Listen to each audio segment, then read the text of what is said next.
Hello, everyone, and welcome to the Science Dispatch podcast. The moms are back. Can you believe it? All right. Welcome to episode 3 of our mom podcast takeover. We are thrilled that you're here. We're thrilled that you wanted us back. So here we are. We're ready to get the conversation going and talk all things mom life. We're in the thick of summer. Here with me is our wonderful co-host, Desiree English, who's in the thick of summer with children, as am I. Yes. How's it going? Have you lost your mind yet? Oh my gosh. I'm definitely transitioned from like teacher mode into like summer mode, but it's still like they need me all the time versus like at least when I'm in the classroom, I get like a little break here and there, but no. Every tantrum is my gift that I get to You're the teacher, you're the lunch lady, you're doing it all. The maid. Oh my gosh. Well, listen, it's not just us two today. We're joined by a very special guest, Dr. Liza Lockwood, who has been on the Science Dispatch podcast many, many times with Cameron as a medical expert. And now you're returning as a mom expert as well. Is there anything you're not an expert of? Oh, plenty of things. Just ask my husband. I think we can all align with that. Well, thank you for being here with us. Welcome to the show. This is so exciting. Well, I'm glad to be here. Thanks for having me. I really, really love having being able to talk to moms and you know, people who've got questions about medical things that they hear in the press and stuff like that. So I like dispelling myths. We'd love to have you. Always enjoy the conversation. Before we started recording, Desiree was asking me about my little tan I got here, and I have to share that I was playing hooky yesterday. I was out of office. It was a gorgeous day in Michigan, 90 plus degrees. We were out on the boat, slathering on the sunscreen. And lucky you. Yes. And you know what? It's funny. We were with friends and my husband, we're all putting on, you know, my husband's wanting to tan. He's putting on the SPF 4 and he looks over at me and I'm putting on 30. And then eventually I went to the 50 with the children and I'm putting it on my face. And he goes, "You're never going to tan with that." And I said, "Actually, SPF 30 is plenty. Let me tell you, I know all about this." So, you know, I'm protecting my skin. Mm-hmm. As well as getting some good color. I think there's a balance there. So he just kind of looked at me like, I don't know if I'm buying this. So I said, you know what? We're going to talk all things sunscreen on the Mom Pod. So I'll have to share the link with you. But we are discussing all things sunscreen. Des, you have plenty to say about it as well. Oh my gosh. The sunscreen dilemma is just insane. Like, do we want to do aerosol? Do we want to do this? Do we want to do that? And it's just absolutely insane. And then of course there's all the fears of sunscreen and it like absorbing into your skin and doing all of these things to these chemicals hitting your bloodstream. And it is just absolutely, it's interesting, the fears that people have, especially in regards to like these chemicals and then versus just like there's a video circulating on the internet right now of this family who actively chose to forego sunscreen and knew if they were going to get cancer, they were going to get it the natural way instead of the chemical way. And I'm just like, no, no, protect yourselves. But there is news in the sunscreen world. We have a brand new sunscreen ingredient that just got approved by the FDA. If I say this wrong, you probably, do you know how to say it, Liza?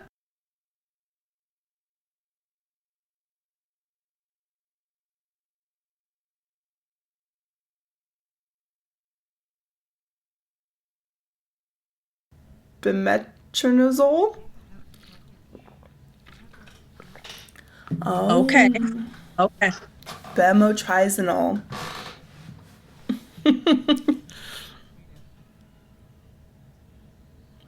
So if we didn't have enough to think about when it comes to sunscreen, now we're thinking about this new ingredient. I mean, is there anything you can tell us about this? What should parents need to know? So parents should know, especially since people are always looking to Europe, right, for approvals and making sure that things are safe. This has been on the market in Europe for decades, for a very long time. So there is a long history of safe use with this. Now, just to make it even more interesting, Europe regulates BEMT as a cosmetic. And so its regulations around approving BEMT are less strict than the FDA regulations. And the reason why it's taken so long to get on the market in the United States is because FDA has required so much testing and so many reassuring requirements to make sure that it's safe and it's efficacious, that it took that much longer. So you not only have it approved in Europe, but you also have it approved in the United States. And the United States, in this case, has much stricter regulations. Now, as a parent, I'm sitting here wondering, because it's not just for my children, it's for myself as well. Is this another option for users, or is this to replace a different chemical that we're currently using? So it's another option for users. And there are all of the sunscreens out there are safe when used as directed. They're not going to cause any kind of endocrine disruption, which is what people are worried about when you hear about it being absorbed in the bloodstream. You're not going to get those kinds of things. You're perfectly safe. It's actually protecting you from aging. It's protecting you from skin cancer. All of these different kinds of sunscreens do this. This is another tool in the toolbox to do it. Now, what's nice about this particular type of sunscreen is that it is less heavy, right? And can go with different cosmetics without having a white pasty skin or things like that. The way those mineral sunscreens work is they kind of reflect light, right? So they act as a barrier for the UV rays that cause different problems. So UVA rays can cause wrinkling and can cause some skin cancers and things like that. And UVB rays, which can also cause cancers, but that really causes the burn. So UVB is the burn. You want to kind of block both of those kinds of rays. And so there are a variety of things that you can do to do that. But using SPF 30 and 40 are going to give you the best kind of coverage. But this particular chemical is another addition to the toolbox and is great because it actually goes on a little bit more lightly. I'm going to need you to say that again for my husband, who thinks he needs to go below the 30s to get a tan. Nope. So. Oh, my goodness. I've seen a lot of stuff online about getting a base tan. You got to get that base tan, and then afterward, you don't need to use sunscreen. You're both shaking your heads for those who can see us on YouTube eventually after this airs, but big shakes no. Go ahead, either of you. Jump in here. So getting a base tan is reflecting that you've got skin damage, right? So you're getting skin damage if you get a base tan. You really, really should be using sunscreen to protect your skin. It's interesting to me that very many of the same people who have no problem injecting the world's most potent neurotoxin in their faces for cosmetic purposes so they can look young, they are hesitant about doing the very thing that will prevent them from getting wrinkles in the first place, which is sunscreen's critical for that. Well, and dermatologists, but they have no. Sorry. Dermatologists are recommending that anytime you step outside your house, you have sunscreen on. Anytime. I think that really helps prevent aging and really helps prevent skin cancer. And it's not going to cause harm. And so if you want to look beautiful, I think it's very, very effective. And I feel like it's so simple. Like, you put some cream on your face and you get that look that people are paying lots of money for when they're older. All of these treatments, all of these facials, and all you got to do is smack some sunscreen on whenever you want to go outside. And it's built into beauty products these days. So all you got to do is put on that sunscreen, the foundation that has SPF already into it, and you're going to be good. And I'm sure with this new product coming up, that's going to be integrated into cosmetics real quick.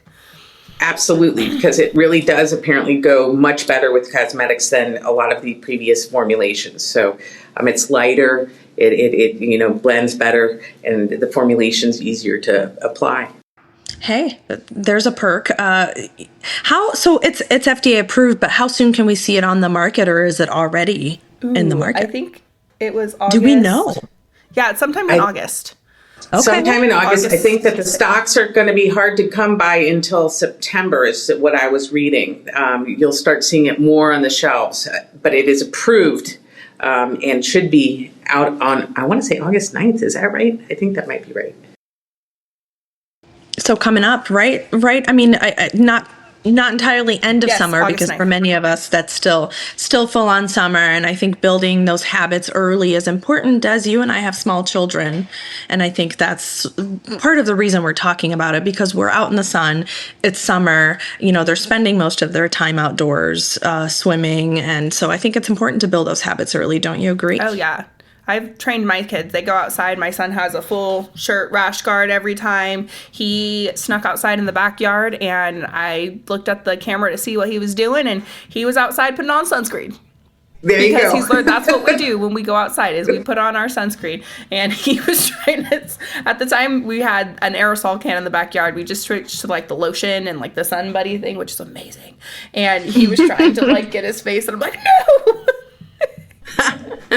That's hilarious. So I got out there quickly and helped him with his face. He was like, thanks, Mommy. Thanks, Mom. Got it. Dr. Liza, I'm curious, with somebody with the Mediterranean skin look, do we have any protection as it is, or are we still sort of not immune to the sun's rays? Well, I mean, the darker skin you are, the more protection you have. And that's why you see skin cancers less in darker skinned people. But skin cancers still happen in those people. You can get bad skin cancers like melanoma, for example. So that's why it's important for even dark-skinned people to be using sunscreens on their skin. And so, once again, the real thing is with wrinkling, worse is skin cancer. So you want to prevent yourself from getting skin cancer, and you also want to prevent wrinkling. So it's useful in anybody of any shade. I think this is such an important topic. Desiree, I think you would agree, of all the times we talk about misinformation and what moms are looking at online when it comes to following certain trends or fads, and just a hype of some science and health inaccuracies, that I think sunscreen is really one of those things that we want to make sure we're talking about. This is a real danger, and it can happen to anyone, and I think you need to build those habits early. Yeah, absolutely. I have older parents, and at the time, like, they didn't think sunscreen was important. I have an aunt who told me she used to rub baby oil on herself and go lay down in the sun. Yes. And my poor mother, is dealing with preventative care. Like, she has spots that every year it seems like she's going to the dermatologist and getting spots taken out because they're worried about it developing into skin cancer.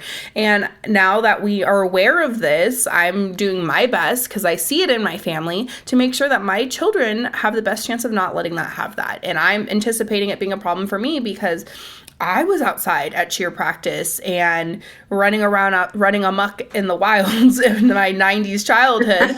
I don't know sunscreen.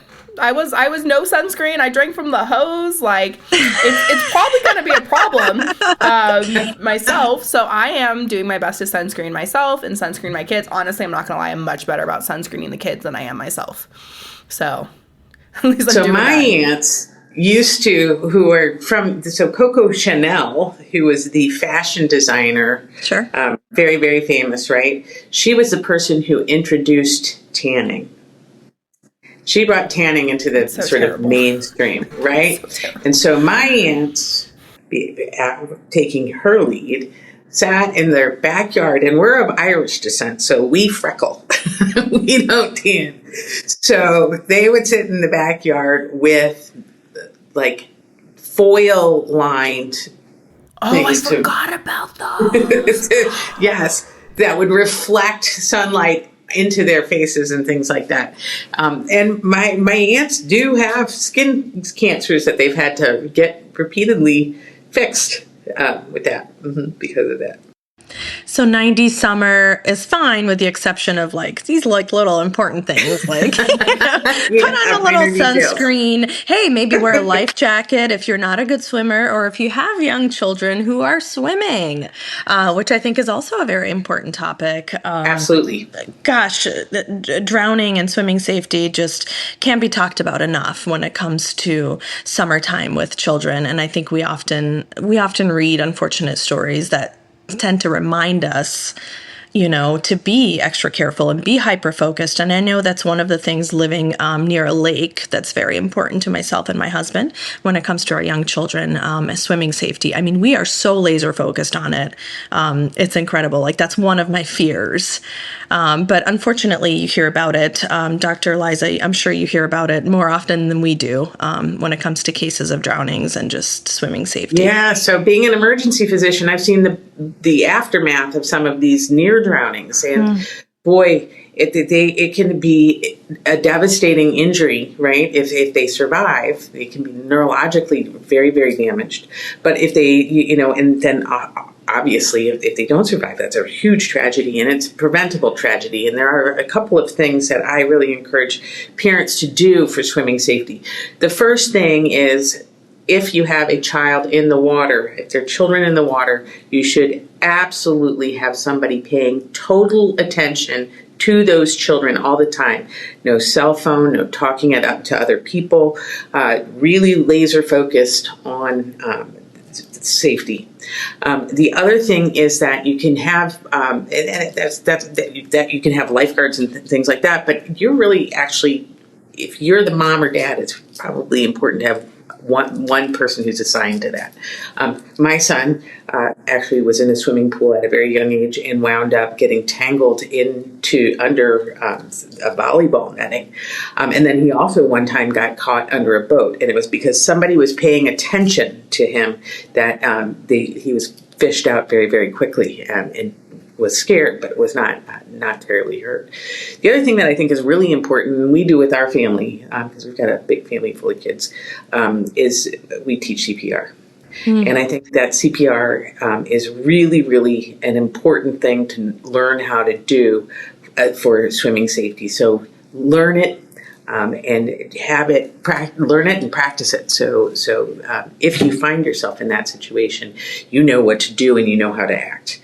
Those are really, really important tips. Yeah, in my family, I'm personally really striving to help my children understand like water, like competency. And I know that sounds like kind of insane, but it's basically like them being able to identify the danger, them having a realistic view of their abilities in the water, and them understanding that water is not something they enter without an adult. Right. So one thing that's trending around on social media right now is a bunch of parents talking about life vests and different ways to use them. So obviously, if they're in a very large body of water, rivers, lakes, like they should be wearing a life vest, right? Unless they are definitely 100% a strong swimmer. But I'm seeing families that are talking about how when they're in a pool, they don't allow their children to wear life vests, and there's contingencies, right? There's an adult in the water with them giving their direct attention. So we try and do that with our family, and my son, he has a healthy understanding that he should not be in the pool by himself. Right? He has a healthy fear of like, this is not safe for me to do by myself. But once an adult's in there, he's all in, let's go. And that makes me feel better because, like, my in-laws have a pool. And I know that he understands that even though he's 4, the pool is not a place he goes by himself. That there is a danger with him being in there by himself. And there's arguments that say when you're in a pool with a life vest, it creates a false sense of security, a false sense of their abilities that they can be okay. And kids have sometimes jumped into the pool not realizing they don't have their life vest on, and that creates a danger because they don't have a healthy sense of fear of the healthy sense of what the danger is with the pool. So that's kind of one method we're doing. And like I said, swimming, it's all nuanced, right? Like Coastal Guard always recommends 100% every time you're in water, you wear a life vest. Well, when you're trying to teach a kid to swim and try to teach them water competency, that doesn't necessarily work because then they wouldn't have the opportunity to do those things. Do you have an opinion on that, Liza? I think that, you know, it depends on what you're comfortable with. I don't think that there is probably a right or wrong answer. I do agree with you that if there's a big body of water or a river or things like that, they should definitely have a life vest. But I think that the other thing I think that's really important is I think that floaties don't provide you with the same buoyancy that life vests do. So if you do have a kid that has gets injured or gets knocked out for some reason, they'll be able to float in a life vest, whereas they So you're referring to like the little puddle jumper things where it's like the arms, the chest. Yeah, okay. Yeah. Those are so common, though. I see those everywhere. You're telling me, Dr. Liza, that those are not as safe.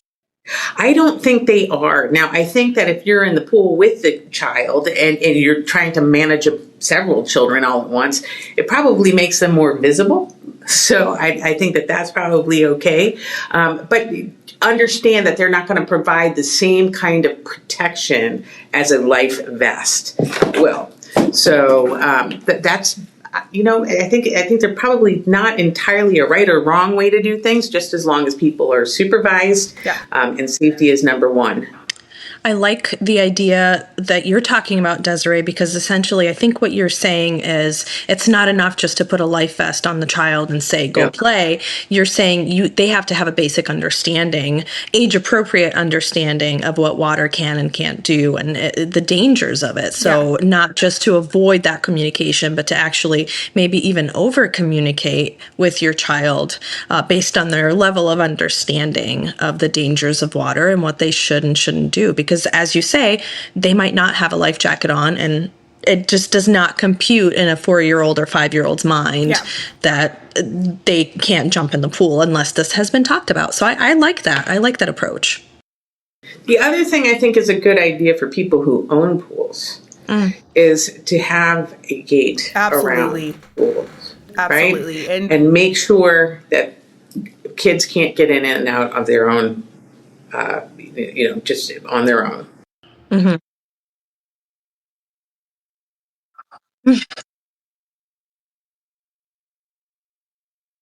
Yep. That's exactly right. There's so many things that can happen in an instant. Do you have any thoughts, Dr. Liza, on bright colored swimwear? I've heard that, it's always best to have kids wear some sort of a bright, whether it's a rash guard or a bright swimsuit, just so that you can more easily spot them, like avoid blues and maybe like darker colors, especially if it's a lake, so that you can. I think that's a very, very good idea, especially in lakes, because it's very hard to see people underwater in lakes. So if they have a bright thing, you'll be able to see them better. Another lake tip that I think is really important is if you have somebody who falls off a boat or has some kind of issue and is in a lake and somebody is watching that, the person who sees it should point exactly to the spot where they saw the person fall. And not let their eyes leave, or their finger leave that spot, so people can know where to go look for them. That's particularly important in a big body of water. I feel like now that you say that sounds like total common sense, but I can see why, in the rush of things, because they're big bodies of water. I can see why in the mess of things that can be overlooked. But now that you mention that seems like just total common sense. But it's really important because everybody panics, right? Mm-hmm. And then they stop looking, and then all of a sudden now you have this huge lake that you might have gone over there, you might have gone over there. And that's really important, especially with boats around. People also forget that boat safety in swimming is really important because boats, people water skiing are wind up coming off their skis and are in the water, and a boat can't see this little head bobbing around. So if you've got bright clothes on, anything that makes you much more sort of visible is important. And again, vests are really important for being in a lake Absolutely. or a river, but really important. I'm also, now it's like prompting all sorts of questions here, being a mom who's, nonstop on the water. And as you know, in Michigan, or maybe you don't know, we have like 18 days of really good summer where we can swim. So we're taking full advantage of it. But I'm curious about your thoughts on dry drowning. And if that's, I don't want to be alarmist, and I don't want to talk about something that's super rare either, but is it worth knowing about it? Is it worth sort of considering? And have you seen that happen? What to look out for? Things of that nature. Yeah, I think that, if you're talking about, so different people have different definitions, right? So whether or not somebody inhaled water or if somebody had a cardiac arrest, like sudden cardiac death kind of thing. And basically what you need to remember is that regardless of how to define it, if you have a child that you're worried about near drowning, you need to learn how to do CPR. And that's, instead of trying to spend your time classifying what constitutes what, then that's making it too granular. The real issue is trying to get them breathing again and get the heart going. That's what you need to do, is focus on the CPR.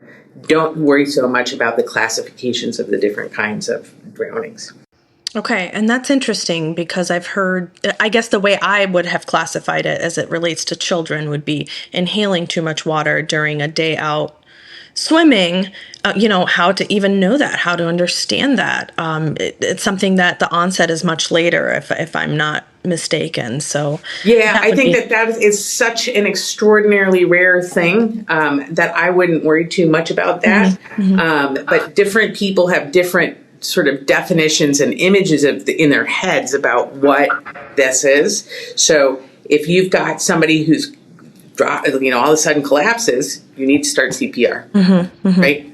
And so that's the way I would look at that. I told you I was hypersensitive to the topic. I have all sorts of things in my brain because I think we're constantly thinking about it. But one thing that stood out, CPR stands out because I have to say, I'm embarrassed to admit that's not something that's been on the forefront of us doing as parents, because I think that you just don't think things will happen to you. You're paying attention. You're not using the bystander effect. You have somebody assigned to watch children. And it's just something that has not been on my mind. So thank you for sort of hammering that message home. That's really interesting. Absolutely. So, I mean, swimming safety is on my mind. Sunscreen's on my mind. Hydration is on my mind. And that's another no 90 summer thing, right? Because I don't think we ever saw a bottle of water when I was growing up. Water hose. That's exactly right. I'm Gen X. Total water hose. Leave. We're fine. And don't come back until the light is on. You know whose houses you can be in. Stay on the court. And if you're playing outside, there's your water, the hose. So I want my kids to have a 90 summer, but I'm also like giving them the water bottle. Here, take this and make sure you're hydrating. Des, I'm sure you are too. Yeah. I have a funny story about this. Okay. So, oh no. Okay, so we are we do the flavored water thing in our house, right? And so sometimes that's like the squeeze bottle, and sometimes that's like the little packets. And my husband was working out a lot at this point, and so he had like some Gatorade pouches that he was putting into his water and drinking, which is great. Like, it helps you stay hydrated. I personally think that these electrolyte drinks are overused, and they're not as necessary as people think they are, but there can be an issue. So my daycare provider called me and it was like, so your son has his runny butt and I need you to come pick him up. And I'm like, does he have any symptoms? Like, what's going on? And he's like, no symptoms, but like the rules are, if this is happening, like they need to stay home. I'm like, I understand that. So I brought him home and he had no other symptoms. There was nothing going on. Okay. So I'm watching. My son runs up to his dad and he's like, "Hi, Daddy, can I have a drink? Can I have a drink?" And I watched him take my child's cup, like 12 ounces. Pour a whole Gatorade packet in that and just slosh it up and hand it to him. And I'm like, I think that's the culprit. that's for like a 20, that's for like a 24 ounce like cup of water. Okay, so he's getting to like, how many of those are you giving him a day? And he was like, oh, I don't know, like 2 or 3. And I'm just like, it took us like 2 days to figure this out. So he was home from daycare for 2 days because we could not figure out why he kept doing this. And you kept hydrating him. And I'm like, Cameron, like, you cannot give him just like this much Gatorade. He's too little. It's too concentrated, and you're giving him too many electrolytes. He doesn't need this many electrolytes. And so basically the electrolytes in excess will cause diarrhea. Yes, they will, because they cause diarrhea. So they will pull water from your bloodstream, because if you think about it, it's really concentrated in your gut, right? It makes and they'll pull water from the blood vessels that are feeding the gut into the what we call the lumen, the tunnel of your intestine, and that will, get flushed out. It's actually, this is an actually important thing as well to know about. This is a little bit the reverse. So, especially in the summertime when you're doing athletic activity. So let's say people are on a marathon or things like that. One of the things that people try to do is stay hydrated. And so what do? They drink water, or they drink Gatorade or something like that. And they think that the Gatorade, because it has some electrolytes, is actually going to help them stay hydrated. The fact of the matter is that if you drink too much water or you drink too much Gatorade, you're not going to have enough electrolytes in the Gatorade or these sports drinks in general to be able to replace the sodium that you're sweating. So you wind up losing salt through your sweat, right? And now you wind up drinking lots and lots of fluid, and your blood actually gets diluted that way. So a lot of people overhydrate themselves, and when your blood starts getting too diluted, it causes your cells to swell. And so you can wind up having brain swelling, and that can cause seizures and coma. You can wind up having swelling of your hands and feet and things like that. So you need to make sure that you don't drink over your thirst. Just drink to your thirst, if that makes sense. And that all of these sports drinks that are on the market aren't having enough electrolytes to allow you adequate replacement. So the trouble is that if you have too many electrolytes in your sports drinks, they'll taste like salt. Yeah. Mm-hmm. And that if you have too much salt in your drink, it makes you nauseous and makes you throw up. So balancing it is really important. Well, I spent 4 years as a college athlete. And we had people who were monitoring our health, right? Because we were investment, right? The university was investing in us, so they had people that every year, here's when you do the Gatorade, here's when you do that. Fun fact, after most workouts, they handed us chocolate milk. Or told us to go get a chocolate milk. Because it had sugars, it had carbs to help rebalance your energy, and they only really recommended us to have a Gatorade after a really intense sprinting or workout, because I was a rower, so we would have days when we were focusing on sprinting. But yeah, they weren't throwing Gatorade at us unless, or they football players, when they had an intense workout, they had Gatorade for them. But for the most part, they were water, chocolate milk. You don't need it as often as you think you need it. And so that was very eye-opening, because you see the commercials and you see all this stuff, and that makes it seem like you need this if you're an athlete to perform better, and it's just not. When did we replace water? When did that happen? It doesn't taste as good. I That's true.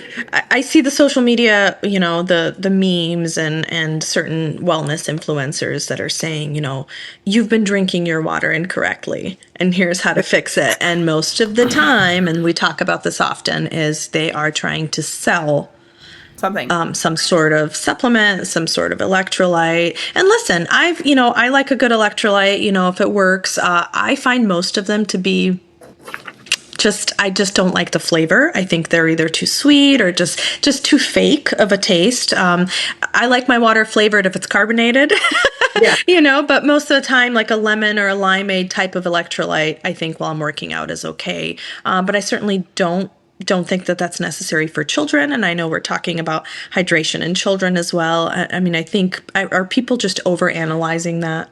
Yes, they're completely overanalyzing that. Yep. And I read somewhere that I think that the sports drink, wellness drink, the if you drink the right solution, industry is going to be somewhere in the range of a $200 billion industry. So I don't recall in the 70s when I was a kid seeing just this vast array of sort of supplement drinks that are on the market, and I feel like I've survived just fine. Yeah. So everything that people are trying to sell, everything from kombucha for your microbiome, and people don't like the flavor of kombucha, which is absolutely makes sense, right? And so now they're trying to make all these drinks that replenish your microbiome. You don't need that. Your microbiome's doing fine just on its own. They're also selling drinks for electrolytes, like we talked about. And once again, if you are careful with your exercise, and if you drink water and maybe eat a potato chip, your kidneys will balance the rest, right? And then they're also making, sort of mood stabilizing drinks. Gosh. No, it's in our house. I buy like the liquid IV thing at Costco once a year. Mm-hmm. And then when one of us are sick, we use it. But for the kids, we will do the Pedialyte. But for most cases, like that stuff typically comes out when someone is sick. Yes. My husband got really, really sick one time, and I was just telling him, like, you need fluids. And he was so sick. He was like, no, I'm not going to do it. I'm not going to do it. I can't. And so he actually ended up going to the emergency room. And I was heavily, heavily pregnant at the time. I was not going to the emergency birth room at 2 a.m. because that's when he went. And he is like, yeah, he gave me an IV bag, and I felt so much better. And I'm like, He had no problem accepting the Pedialyte and the fluids that I was pushing on him the next day because he felt magically better after he got that IV bag to hydrate him. And I was just like, I feel like this is the second story in one podcast that's thrown your husband under the bus. I think that might be a separate episode of its own. I mean, you threw your husband under the bus already once. Liza, you got one? This is, I've got one about my ex-husband. So on Valentine's Day, years and years and years ago, we went to a restaurant where he ate oysters, and I hate oysters, so I won't eat them. But he ate oysters and then wound up just huge GI problem, vomiting the whole 9 yards. Anyway, I did take him to the emergency room where he met the people I worked with for the first time. And I gave him IV fluid, and I also gave him a medicine called Compazine, which some people have a very bizarre reaction to. It's called akathisia. And when you get this reaction, it's like a massive panic attack where you will rip out your IV, you will go running out of the ER. Oh my God. So he not only got food poisoning, but he got akathisia. Oh. And yes, so it was a fiasco. Yes, and that's how he met everybody I worked with. Oh my goodness. Well, at least he got to meet them all. Yes, that's true. That reminds me of the cyclospora that's running around. We were just talking about this within our team of experts. Over 2 2,000 or 3,000 cases in Michigan alone.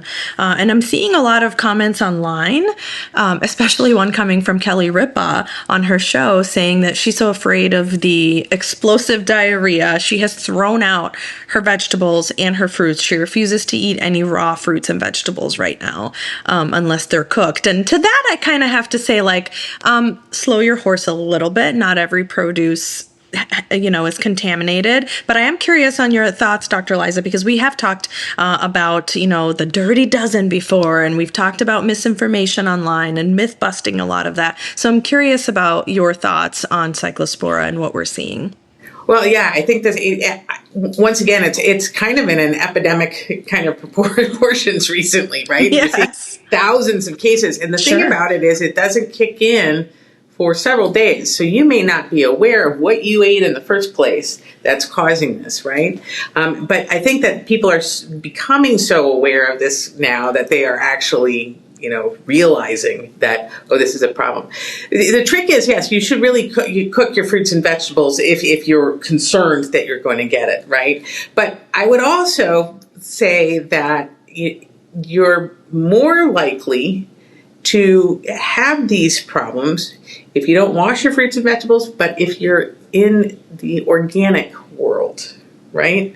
Because some of the techniques that they use for fertilizing and things like that are using, natural manure and stuff like that. And that's where you can pick this kind of stuff up. So make sure that you wash your fruits and vegetables. Don't panic, right?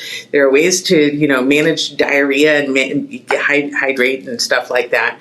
But I also think that the notion that a vegan diet is completely safe and healthy is misguided. You need a well-balanced diet. And what most people don't know is that most food poisoning is associated with vegetable consumption or fruits and vegetable consumption. So if you get street fruits and vegetables in a lot of developing countries, you can wind up with a GI illness as well. Yeah, and it's the water sanitation isn't great in a lot of places. So even washing fruits and vegetables there can be problematic. So. Sure. Like the actual method of maybe removing this bacteria is not safe either. Okay. It's interesting though that this is, so on our last mom episode, we talked with Dr. Jess Steyer and we were sort of talking about the frustration behind the strawberry fiasco. Desiree, you'll remember is, don't toss out your strawberries just because you think they have pesticides on them. Wash your strawberries. So this is sort of like the same thing for me as when I hear people saying like, we're tossing fruits and veggies away because we're so afraid of this bacteria. It's like, all right, common sense needs to prevail, right? Your children actually need fruits and vegetables, especially in the summer. So let's sort of find the common sense within this, right? And not let panic. Yes, that's exactly right. Panic ensue. So wash your fruits and vegetables, but don't avoid them, right? Just be mindful, obviously consider your sources and pay attention to what's happening. Hydrate your children, but not too much so they don't end up in the hospital with a runny butt. There you go. And make sure you're, practicing swimming safety and preventing all the dangers of summer, which aren't pesticides, they're not, sunscreen is not, the devil. So focus on the things that really matter this summer when it comes to your children. And have a 90s summer, perhaps. Yeah, there you go. 90s summer.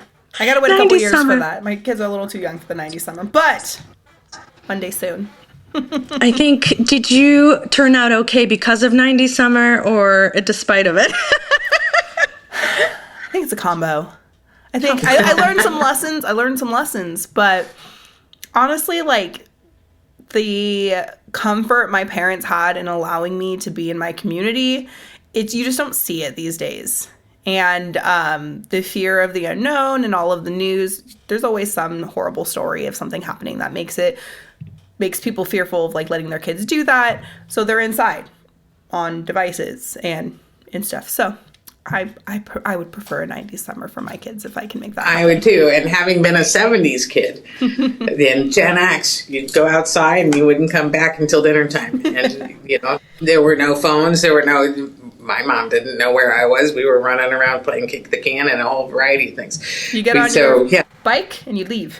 Yep, and you leave. That's exactly right. I think, it's fun for the children, but also, as both of you have now mentioned, for the moms too. I think there's so much stress put on us nowadays where we are so hyper-focused on perhaps the wrong things and sometimes the right things, but maybe taking the joy out of summer and just being present for your children, letting them have a good time, letting them experience things, making the mistakes that they need to make. And I just think taking the load off moms, I think it's time. And I Absolutely. think Dr. Liza, you do this really well on your social medias where you really just try to kind of ease those hypes and fears that may come. I see a lot of times you say like, hey, I'm a mom, I get it, and here's why you shouldn't worry about X, Y, and Z. So tell us where people, our listeners, can find you on social media. How can we follow your advice? Yeah, so I'm mostly just on X, which is formerly Twitter, and I'm at Dr. Liza MD, and I'm happy to answer questions. I answer questions all the time online with people who have questions. So that's where you can find me. All right. Well, be sure to check Dr. Liza out too.